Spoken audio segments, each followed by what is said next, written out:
Animation is very time consuming, much like any work of art, as well as expensive. Through school, you are taught to give 110% when doing anything.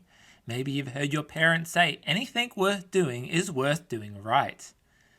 Well, that gets flipped upside down when you enter the world of animation or really any business in the workforce. CEOs are always trying to find shortcuts in producing content or products in about half the time. Now, I'm not saying we shouldn't put the effort into our own projects or our jobs or whatever we do. I just find the situation kind of ironic in one sense.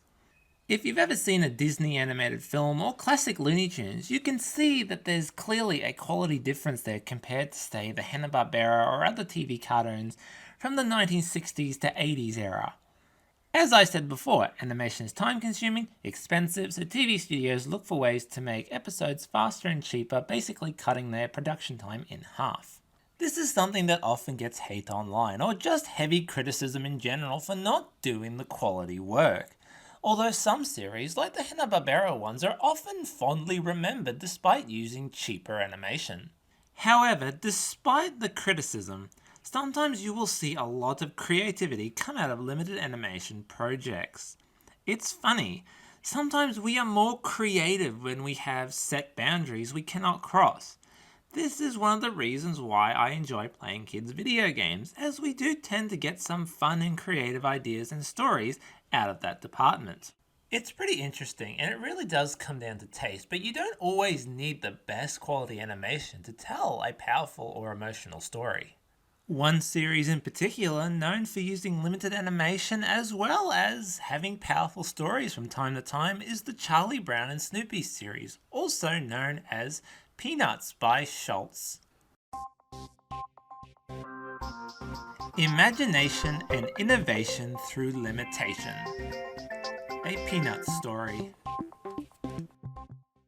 Back in 2014, a new Peanuts TV series aired simply titled Peanuts by Schultz. Eventually it came to Australia on Netflix and I had been eagerly waiting for it. This series really impressed me.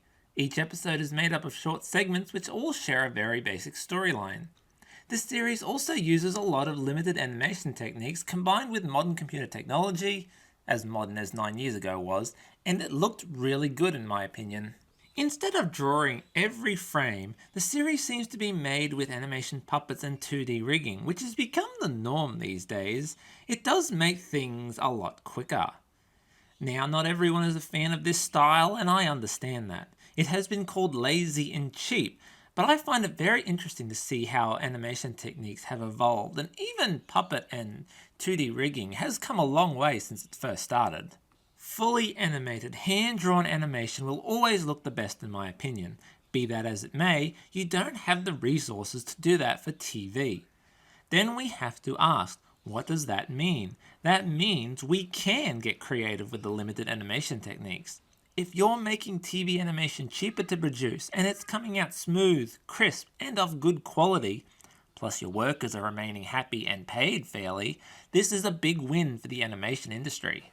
And animation fans as well, because we get to see more of the content we want to see. This isn't here to replace 2D theatrical animation.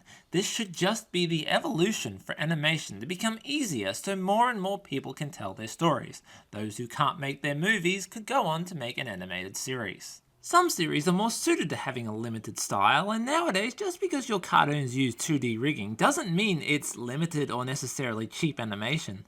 Some productions have incredibly advanced rigging systems. The Peanuts series has always used limited styles of animation, and it really suits it. Even when they did that big CG movie, they made it look like it was a limited animation production despite the big budget. Jumping back to the TV series, let's take a look at a scene here. As we can see here, the movements are very basic. Look at the way they walk. Their legs are layered beneath the clothes. That gives them a little bit more freedom. As they're talking, they change scenes so they don't have to animate as much as the mouth. Look at the movement in Charlie Brown's arms, and even Linus has a little bit of movement there as we go into the flashback. If this was back in the 60s and the 70s, the characters wouldn't be moving as much because even with their limited animation techniques, they still had to draw everything. Here, they can move the arms and the heads, they can use layers, everything just looks so smooth and it looks clean. I think anyone who's learning animation should watch this series. This show is kind of teaching you all the different tricks in animation.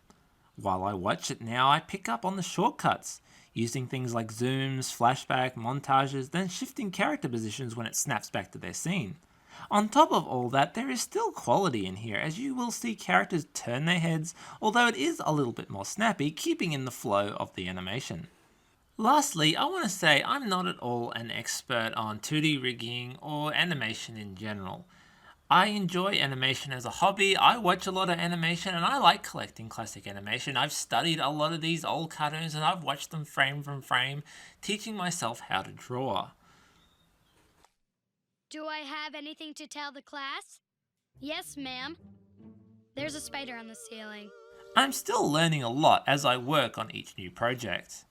In addition, when I say 2D rigging makes things easier, I mean it more, it's shortening the production time a little. It still takes a long time and a lot of work to make animation, but as technology improves, the faster and the easier things are getting to completing animation projects. Say you were working on an animation project about 20 years ago and it took you about 3 to 4 years to finish. Nowadays, maybe it would take you 2 to 3 years or 2.5 years, that sort of thing. We're not going to finish a whole film in a week, although maybe one day that'll be possible. Welcome to the end of another video. Honestly, I could talk about Peanuts and Snoopy for hours, but better wrap things up here. You know, as much as I do enjoy the show, there are some more cheaper moments. Like, it's not perfect. Especially if you compare it to other TV cartoons right now, it's not gonna look quite as good. You know, it's not for everyone, but it's one that I personally enjoy revisiting.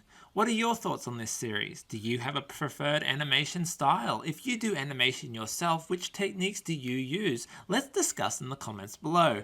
As always, you can click that subscribe button if you want to see more videos like this, and you can tap that like button if you enjoyed your time here. Alright everyone, I will see you in the next one. Mr. E out.